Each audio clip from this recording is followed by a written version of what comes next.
കുറച്ച് ദിവസം കൊണ്ട് ഹോസ്പിറ്റലിൽ കയറി ഇറങ്ങുവാണേ. വേറൊന്നുമല്ല, പല്ലുവേദനയാണ്. ഈ റൂട്ട് കനാൽ ചെയ്യണമായിരുന്നു ഏട്ടാ. ഒരു 2 പല്ല് റൂട്ട് കനാൽ ചെയ്യാനുണ്ട്. അപ്പോൾ അവരിങ്ങനെ ഓരോ ഡേറ്റും ഇങ്ങനെ ഇട്ട് തരുമല്ലോ ഷെഡ്യൂളായിട്ട്. അപ്പോൾ ആ ഒരു ടൈമായിട്ട് ഇങ്ങനെ പോകണമായിരുന്നു. കോട്ടൂരാണ് ഏട്ടാ ഞാൻ പോകുന്നത്. അപ്പം ബസ് സ്റ്റാൻഡിൽ വണ്ടി വെച്ചിട്ട് ബസ്സിൽ കയറി പോകും. അങ്ങനെ കുറേ കാത്തിരിപ്പിന് ശേഷം ബസ് കിട്ടി. സംഭവം എല്ലാം കഴിഞ്ഞ് തിരിച്ച് വന്ന് റൈഹുനെ ഇവിടെ വീട്ടിൽ ആക്കിയിരിക്കുകയാണ് വയ്യാണ്ടായിട്ട്. അപ്പോൾ 2 ദിവസം അവൾ നിന്നിട്ട് ദിയെ ടാറ്റയൊക്കെ പറഞ്ഞ് വിടുന്നുണ്ട്. പാവം, അവൾക്കിനി കൂട്ടില്ല. ഇവള് പോകുമ്പോഴാണ് ആകെ ഒരു ആശ്വാസമൊക്കെ കളിക്കാനൊക്കെ. അങ്ങനെ അവളെയും കൊണ്ട് നേരെ വീട്ടിലോട്ട് വന്ന്. അപ്പോൾ ഇന്ന് അനിയൻ വരണുണ്ട് കേട്ടോ. അനിയൻ ഒരാഴ്ചയിൽ ഒരു ദിവസമൊക്കെ ഇപ്പം വീട്ടിൽ വരും.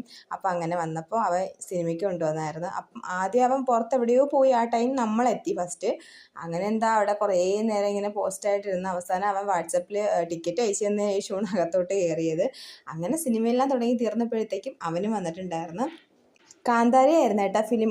അതിനെപ്പറ്റി ഒന്നും പറയാനില്ലല്ലോ, വേറെ ലെവലാണ്. അപ്പോൾ അതെല്ലാം കണ്ട് അങ്ങനെ ഇരുന്നപ്പോഴത്തേക്ക് ഇൻ്റർവെല്ലായി. ഇതാ വന്നിട്ട് അവനാണെങ്കിൽ കുറച്ച് പിന്നെ ജ്യൂസും പിന്നെ സ്വീറ്റ്സും കാര്യങ്ങളൊക്കെ വാങ്ങിച്ചു തന്നിട്ടുണ്ടായിരുന്നേ. അപ്പോൾ അതെല്ലാം കഴിച്ച്, സത്യം പറഞ്ഞാൽ ഈ സിനിമയുടെ ഇടയ്ക്കിടയ്ക്കൊക്കെ ഷോർട്സൊക്കെ എടുക്കണമെന്നുണ്ടായിരുന്നു. ഇങ്ങനെ വീഡിയോ എടുക്കുമ്പോൾ എടുക്കാറുണ്ടല്ലോ. പക്ഷേ ഈ സിനിമ കണ്ടപ്പോൾ അങ്ങനെ കണ്ടിരുന്നു. ഈ അടിപൊളി സിനിമ.